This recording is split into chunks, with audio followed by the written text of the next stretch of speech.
VGC is supported by Patreon. Check out patreon.com/videogameschronicle for more podcasts, ad-free browsing, and extra content. Thank you for your support.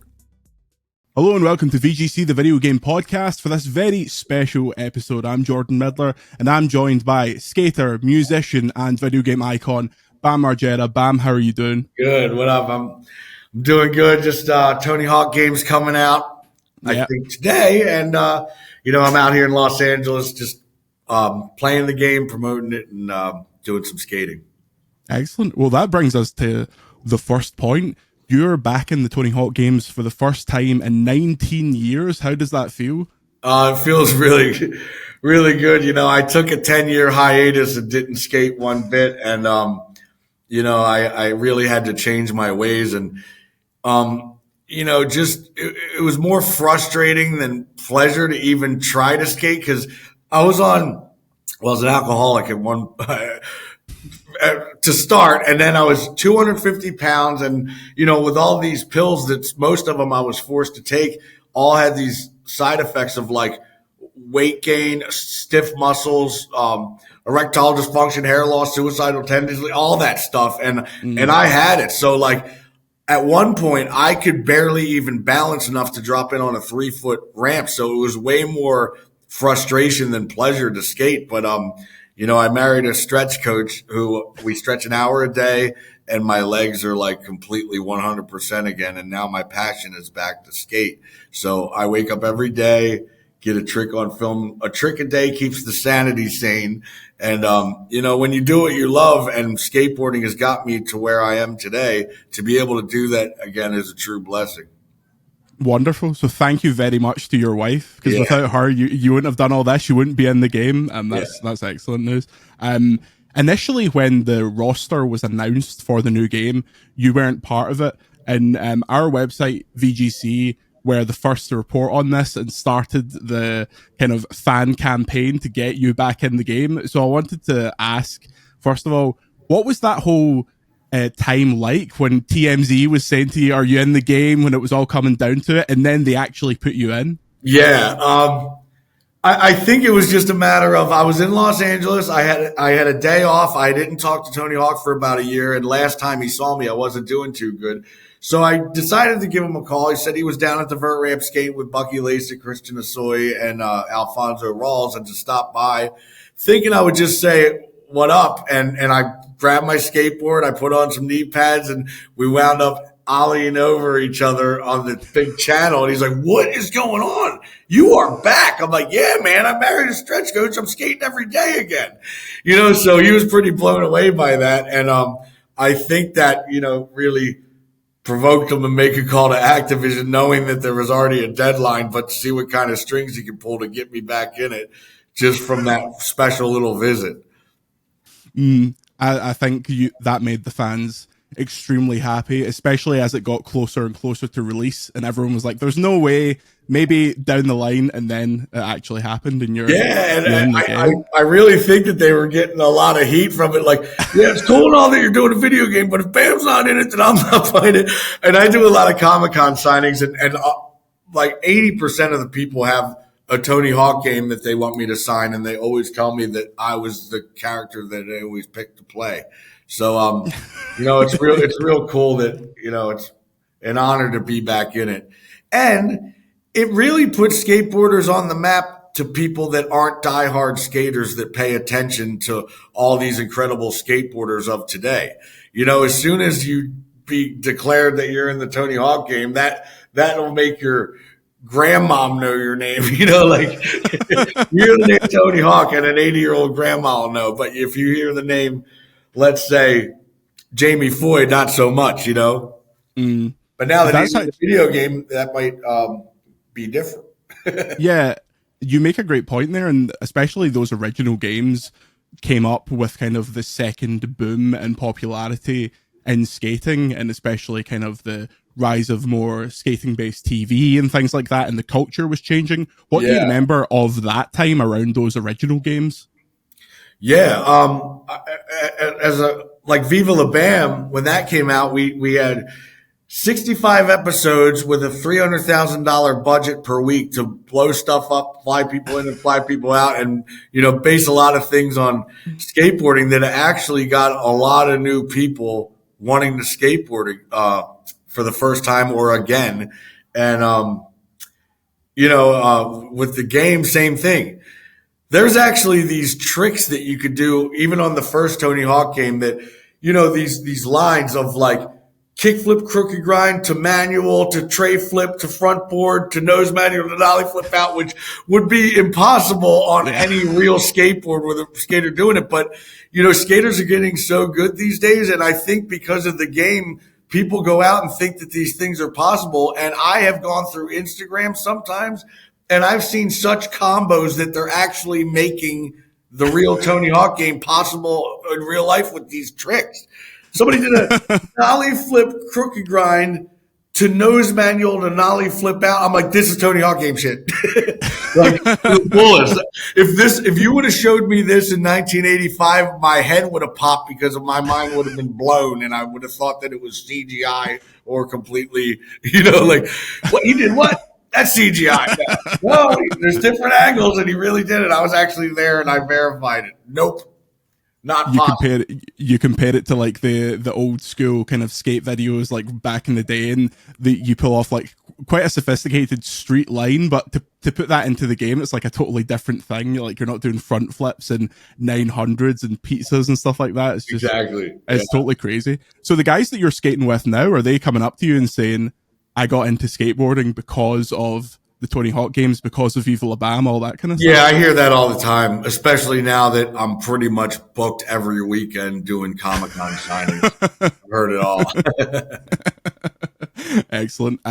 We wrote a ridiculous number of stories about you not being in the game, to the point where when it was eventually announced that you would be in the game, we were at an event shortly after that, and people kept coming up to me and saying, thank you for getting Bam in the game. And I was like, nothing to do with me. That's cool. I'm pretty sure Tony Hawk's got more pull. Man, as you pointed out, like my loyalty to the brand has been never wavering at this point. I actually wanted to ask about that because you mentioned kind of you starting out. So in previous games, there has been like a retro version of Tony in the game where he's had his 80s look, the kind of neon kind of clothing and the big hair and stuff like that. Yeah. What would be your character in the current game is like you modern day? What would be the look for retro Bam in your opinion? Well, I would probably say back in the 80s, I totally had this whole look of I had gold grip tape with blue grip tape, and then and I had shorts that one side was purple and the other side was green. And then I would rock these purple chukka boots with a chain wallet and a hip kit that said Thrasher on it. So with bandanas dangling out, I was true 80s skater vibe look. And that's why I really like picking myself in the game, because I was always playing, Street Fighter and Mortal Kombat and all that stuff. And I liked how every character had such a unique look, like the one guy Raiden would have like the triangle Asian hat that would shoot lightning, and it was just really fun to pick. So I was going for a Jack Sparrow look before Pirates of the Caribbean even existed.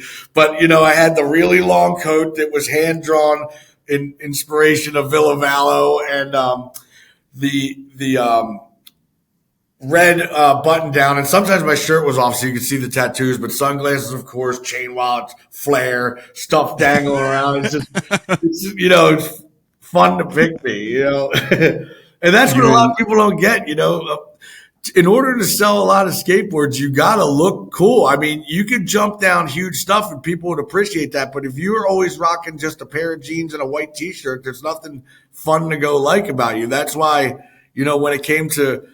when Element put out all these like Bam rings, Bam bracelets, Bam chain wallets, Bam sunglasses, they sold through the roof because it's fun to people. I even went to Halloween Adventure and there was a Bam kit that you could be me for Halloween. What is it? A pair of electric sunglasses, a crooked wool hat with a brim, and then a red button-down shirt that I wore at Viva La Bam. I'm like, wow. You could be Bam for Halloween. Good. Thanks for letting me know that. That's all you need. Glance at a crooked hat with a couple chains, and you're good to go. You're Bam now. That was around like the kind of Tony Hawk Underground era, and that was like, especially with Tony Hawk Underground 2, you had such a large involvement in that. Like you're the team captain of the opposite team from Tony. Like that game is much more kind of Viva La Bam style, Viva La Bam influence. Your dad is in that game, like lots of stuff like that. You can unlock Bill and play him in his undies at 400 pounds. What was working on that game like? Did you have more of an input in that one? Because you did a lot of voice acting for that, and it was a lot of kind of your. I remember we were in the studio for quite a long time, like maybe even a week, just doing these voiceovers, and we had to follow a whole script. And the first game was pretty much the gnarliest because they had me in this spandex suit with all these like blue crystal balls on me, and I had to skate a mini ramp and do all these tricks so they could officially track my style. And on this one, remember back when the Matrix happened and then he did that pause and they showed 33 cameras going like this and that? We thought that was completely incredible high-tech kit. Now there's a globe at Activision with like 167 cameras all around you that can scan you up, down, and all around. And I've done a lot of Hollywood things in my time, but this was the most high-tech thing I've ever seen. Not quite like to the point where they scanned me so good that if you zoom in close enough, you could read the credit card information tattooed on my hand. And I was like getting ready to get a whole bunch of random bills of people hijacking my credit card because they read it as my character. Yeah. I think I worried Iron Galaxy, the developer, because when I played it before it came out, I checked out your character and I saw that it had all the heartogram stuff in it, and I was like, "Oh yeah, you got the heartogram stuff." And the person who I was speaking to didn't know like the lineage of the heartogram and where it came from, and I was like, "How about you look up a little band called Him, and then we'll get back and talk to you?" Like, because it's the fans that know this shit. Like, it's not always the developers that are so kind of hardcore about it. And some people who don't do research is like, is Bam trying to steal the heartogram? No, I'm trying to represent the heartogram. I have it on my front door so people could do some research and find out it's the logo of my favorite band from Finland called Him. And you know what I mean? Like, I'm trying to promote and help this band become big, and they did. So success. But, at one point, the label would get kind of upset and not know how to handle it, because when you have 65 episodes on Viva La Bam constantly on rerun on MTV and my front door is a heartogram, then people are going to start thinking it's mine. But what do you want me to do? Not have one? Do you want me to put a Linkin Park poster on it instead? Like, I'm trying to promote the band that you signed, and you're getting mad at me because I'm repping the heartogram too much? Come on. That's crazy. You certainly inspired a generation of people to draw that on school desks and on walls and in places they perhaps shouldn't have. There's still, I live kind of in a small town in Scotland, and I still see heartogram graffiti all the time. And I'm like, who could possibly be doing that? Because anyone who was my age when that stuff happened, when they were like young, they're old men like me now. Like, I'm not out there tagging anymore. Yeah. Yeah, totally. Maybe there's a whole new generation of kids checking out the heartogram for the first time. It's a cool logo. I wanted to ask, was there ever any conversation about a Viva La Bam game? Because that would have seemed natural at the time. There might have been talks, but they tried to do a Jackass video game that I really couldn't, because I was already obligated to be in the Tony Hawk game and I had some kind of contract. So they did a Jackass game without me that did not do very well. So I think that when it got mentioned, we kind of realized that the Jackass one didn't do as well as we thought, so that we never continued with that. Couldn't really do a Viva La Bam game without you in it. Maybe the sales wouldn't have been great that way. Tony Hawk's Underground 2 and Underground are the games that people are desperate for remakes of. Would you be up for doing a remake of the Tony Hawk Underground games if Activision asked? Yeah, I mean, that game, honestly, I'm not just saying it, it's the most fun game there is to play because the options are endless. You could grind the house, you could go over there, you could skate anything, and the tricks are endless. And most games are, race car games, which are fun, but you're driving around in a circle trying to win. Sports games where you're trying to hit a goal back and forth, and you already know the outcome. You make a goal and then you get a point. But skateboarding, you can do every combination of every trick, and it never gets old. It's constant hours of entertainment. I saw you literally posted on Instagram yesterday a picture of you and your son holding a copy of Underground. Is that a game that people will come up and talk to you about a lot? Yeah. With Comic-Con signings, I'd say more than 80% of the people always have a video game for me to sign. Excellent. Yeah. So you're saying you're back in now when the Tony Hawk games continue. If they continue, you're back. I would love to be, yeah. Oh yeah. Well, if they ever take you out again, this entire website will be dedicated to getting you back in. So don't worry about that. Yeah. I wanted to actually ask about real life skating, and now that you've done a lot more in the past couple of years, and you're skating new places, where have you skated recently that you think would make a great Tony Hawk level? So, believe it or not, there's all these random little, no, I wouldn't even say little, they're actually big towns like Birmingham, Alabama. They got this massive skate park under this bridge that's brand new and pristine. Des Moines, Iowa has the biggest skate park either in the U.S. or in the world, but it's massive. It's by the river. It looks really cool. And then there's this other place. It's called Greece, New York, which is right outside of Rochester. And because it's called Greece, they had a whole extra budget for the skate park to have all these old pillar ruins that looks like Greek ruins. So when you shoot a photo there, it really looks like you're in some kind of Athens, Greek ruins cathedral. It's sick. So I would say those are the top three. You got Birmingham, you got Des Moines, Iowa, and then Greece, New York is probably the best skate parks that I have. And Lot 11 in Miami, which was designed by Danny Funzilla, who made that happen. That has everything imaginable in that park. And it's once again under the bridge in Miami, because anything in Miami in the sun, you'll probably have a heat stroke. So it's like 10 degrees cooler when you go down there. It's great.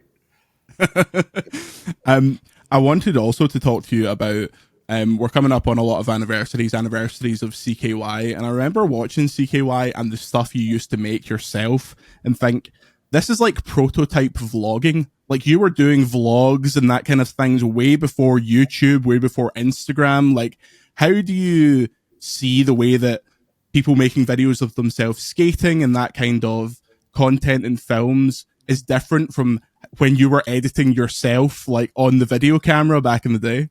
Yeah, let's look at ridiculousness. It's an endless show that'll never be unfunny, because what do? You find clips on the internet of people doing dumb stuff and you put it together as a collage, and you're always going to get some new idiot doing some new dumb thing. So it's basically like watching Jackass over and over again every single week when, it's cool, and it's also not, because, it'll take us 2 years to hurt ourselves and heal and come up with a new Jackass movie, when basically, if you just take all the idiots of the world in 1 week, you can put it together in a 30-minute show, and it's always going to be primetime entertainment. But who started it first? CKY did. Well, that's what I was going to say. One of the main elements of CKY was like the kind of cross-cultural stuff, because it had a lot of music influences and a lot of references, and it was very tightly edited, like the kind of way that isn't happening on short form kind of TikTok world, get stuff up constantly. Yeah. Do you think that kind of edited, authored content like you were making still has a place, or do you think the attention spans are too short for something like that now? It's like a movie with people that have ADD. It's a movie that you don't have to watch from point A to point B to understand it. That's why Jackass did so well in the theater, because it's skit after skit after funny skit. And if you go and leave and take a piss real quick and come back, you're not going to miss any storyline. And it's very good with people for ADD. Everybody's like, yo, you got to see Avatar. It's such a rad movie. How long is it again? It's 3.5 hours. Yup, not seeing it one bit. I am not sitting in the theater that long. But, and the definition of like random changes of somebody who has ADD is like being in Iceland, showing that peaceful mountain overview, and then it just cuts right to Deco taking a shit and then done pressing it on his face. Just you cut from one extreme to the other, in a nanosecond. Are you still, and you post a lot on Instagram, you post a lot of clips and stuff like that. Are you still editing stuff in your free time? Like, I know you were quite a passionate editor back in the day, especially for the CKY stuff. Is that something that you still enjoy doing? Would you like to do more of that? Well, is what happened was right now I'm just completely focusing on skateboarding and, learning new tricks and my old tricks back and just, becoming really consistent at landing tricks again. And that's my main focus. But I was working on a movie for like probably 6 years, and it was about myself, which is nobody should edit a movie about themselves, number one. Number two is I had 13 terabytes worth of footage, which means if I hit spacebar now, it would play for a month and a half before it ended. And I tried to squeeze a month and a half of footage into a 2-hour movie, and it turned gray and I went bonkers. And when you have that much footage, nothing's going to make sense if you make a month worth of footage into 2 hours. Nothing will make sense. So it should have been edited as, I'd say 2 seasons of a 1-hour thing. So 8 episodes of 1 hour times 2, 16 episodes. That would have made sense. Mm. But to squeeze it into 2 hours it made me go nuts. And I put the editing system away and I have not looked back. But I do miss editing though. I just needed a real long break. I have a real clear memory of watching the kind of documentary of you directing Him's video, and you like edited the behind the scenes video of the video as well, and all that kind of stuff. Like, I know you were really into that. Yeah. You're also in kind of the last like 10 to 15 years got really into music, and you mentioned recently you're working on stuff again. How is that going? Where are you at with it? You just mentioned your huge focus on skating. Are you able to balance both, or is it primarily skating at the moment? Skating, but yes, I've been working with a band called Amor Ad Lunam from Puerto Rico. It was pretty much one of those things where whatever I was doing, I was probably painting at my house, and I put, this band called Lacrimas Profunde from Austria, which sounds just like him, on shuffle, or like finding other, how it relates to other bands. Well, this one band came up and I stopped everything I was doing and I was like, who is this? I need to know who this is now. I'm like, more I don't know, from Puerto Rico? Really? Puerto Rico? I'm like, damn. So I hit him up, called him up. We met and we've been working on songs together. So we have like 6 in the bag now. 2 have been released so far. But I mean, these guys, I could just tell that we grew up listening to the same stuff, and he just knows exactly what I'm looking for, to the point where I would tour with them and sing with them because I know that they have what it takes, and it's music to my ears. Some of their songs you could put on repeat over and over again and it'll never get old to me. And that's when I know that I love their music. My next question was going to be about the Tony Hawk soundtracks, because obviously those are full of iconic bands and they're the introduction for a lot of people to a lot of music. Yeah. Aside from them, what else are you listening to at the moment that you think could fit into a Tony Hawk soundtrack?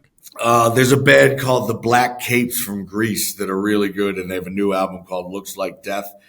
Band called Sad Dolls. I know they recorded in Finland, but I don't know if they're from Finland, but really like them. And man, I listen to a lot of rap too. So Moneybagg Yo, anything you want to play him, I love. A Yellow Wolf, of course. I every time I see Yellow Wolf live, I always come up and sing a song with him. So and I've known him for a really long time. But it would be nice to see Yellow Wolf have a track on a Tony Hawk game one day. I wanted to get your thoughts on the Tony Hawk games as kind of a method of getting a certain culture to other places in the world. Like in Scotland, I would not have known who CKY was. I would not have known any of these like skate parks in the US without these games. Like, what do you think the legacy are of these games being tools to kind of introduce this world to other people? Yeah, absolutely. Like, a skateboarder works on probably a year it takes to create a 3-minute video part of all your best tricks. And you have to pick your favorite song to put on your video. And I can tell you this, a lot of times people these days are saving money because they don't want to pay for like a cool Metallica song or a band that signed to a label that wants money. So they just use some really generic song that makes your entire part look generic. I say, if your song sucks on your video part, then your whole video part sucks.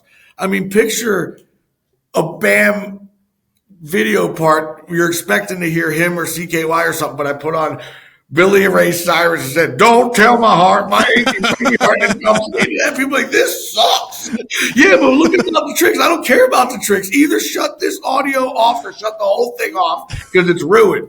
So yeah, music is everything to me, and that's why I had such a passion to find new bands to put in whether it's a video game or CKY videos, because I always wanted to find new music. So when you hear that song, you think of a CKY video. I mean, I do like Metallica, but to use something like, one of their hit songs, like, Enter Sandman, you already have seen their music video. You already heard it at the football game.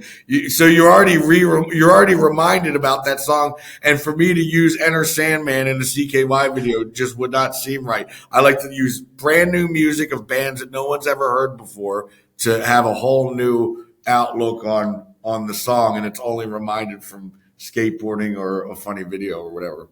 Do you think that once you've skated for a little bit longer, like you're getting your sea legs back, is a part in a video something that you would look to do in the future, or are you quite happy to kind of be in your own lane?